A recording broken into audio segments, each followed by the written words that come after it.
The Matrix is everywhere. It is all around us. Even now, in this very room.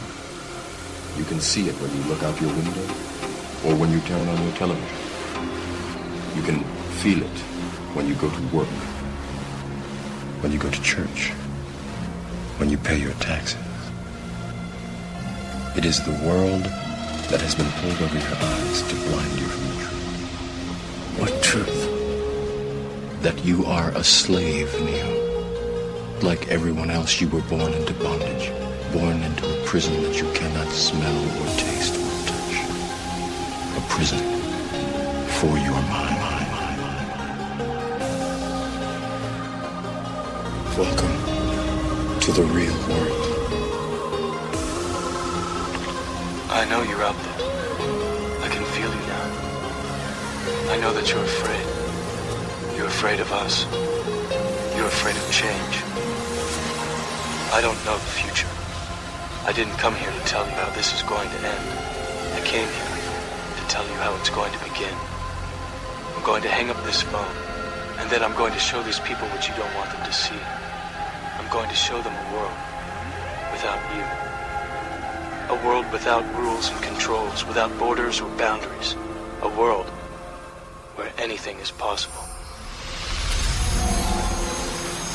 Where we go from there is a choice I leave to you. Soul has no limitation.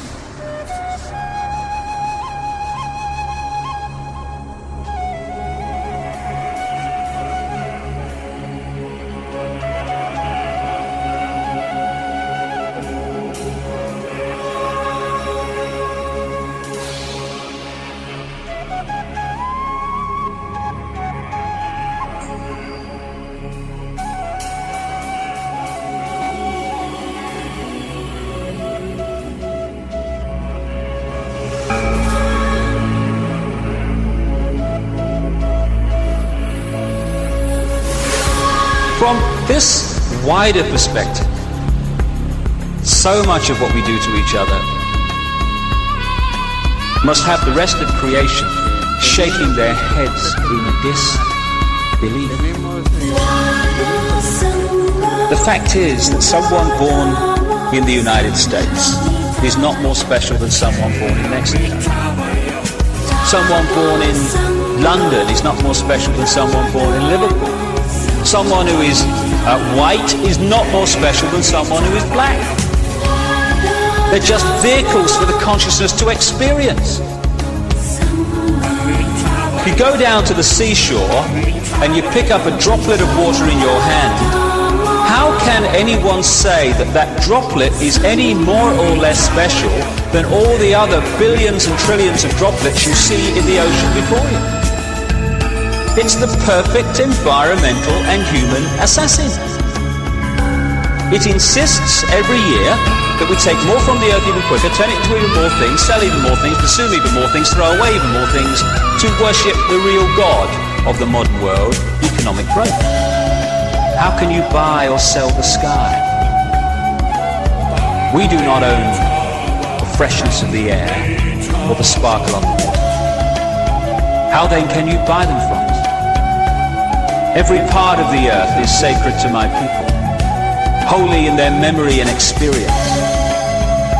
We know the white man does not understand our ways.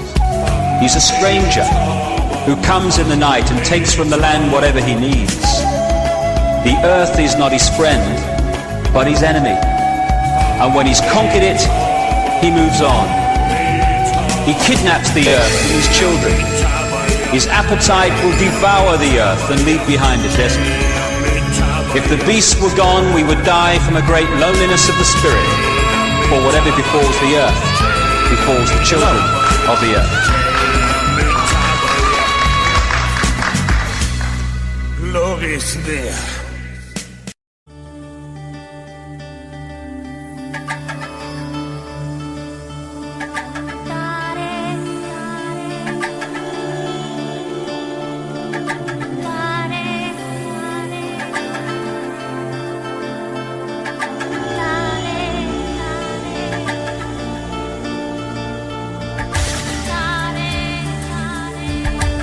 when I was in that ayahuasca state,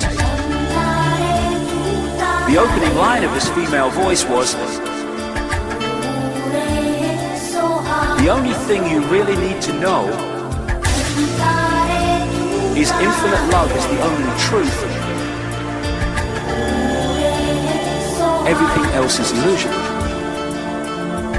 I looked down at my arm and I realized that I could no longer define the boundaries of my body. Because the left brain's shutting down, it's not decoding reality in the way it normally does, and so other levels of reality are able to be perceived because the decoding process is not affecting them.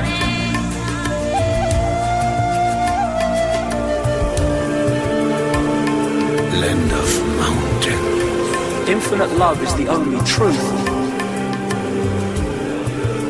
Land of the kings. Everything else is illusion. Land of mountain. And when I was in that ayahuasca state, I looked down at my arm and I realized that I could no longer define the boundaries of my body. I can't define where I begin and where I end. Because the atoms and the molecules of my arm blended with the atoms and molecules of the wall. And when I was in that ayahuasca state, and all I could detect was this energy. And I'm asking myself, what's wrong with me? What's going on? And in that moment, my brain chatter, my left hemisphere brain chatter went totally silent. Just like someone took a remote control and pushed the mute button.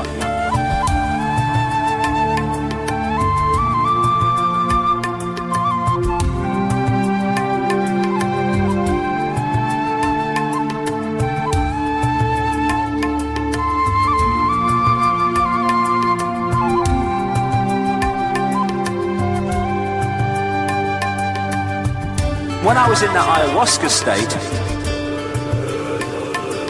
first I was shocked. Land of mountain. But then I was immediately captivated by the magnificence of energy around me. Land of mountain.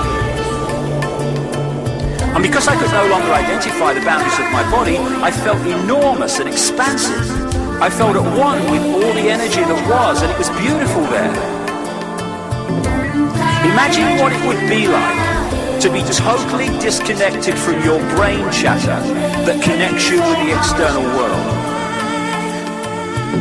So here I am in this space, and any stress that related to me, to my job, it was gone. And I felt lighter in my body. And imagine all of the relationships in the external world and the many stresses related to any of those, they were gone. A sense of peacefulness. See, all this stuff, all this stress, all this stuff that causes such grief, and stops us from finding joy. It's all body-computer stuff, not consciousness. When the colonial powers came into Africa, as everywhere else, they targeted the shaman and the carriers of the ancient knowledge and the ancient history, and in his words, they milked the minds of the shaman and then killed them. So to keep the knowledge alive, the shaman streams started to create their own secret societies with horrendous initiation rituals to make sure you really wanted the knowledge. And they carried it underground so it would survive. Because what the colonial powers wanted, in other words, these bloodlines behind the colonial powers, they wanted to destroy as much of the ancient knowledge as possible, because then they could impose their own version of history, which would write out what they didn't want people to know.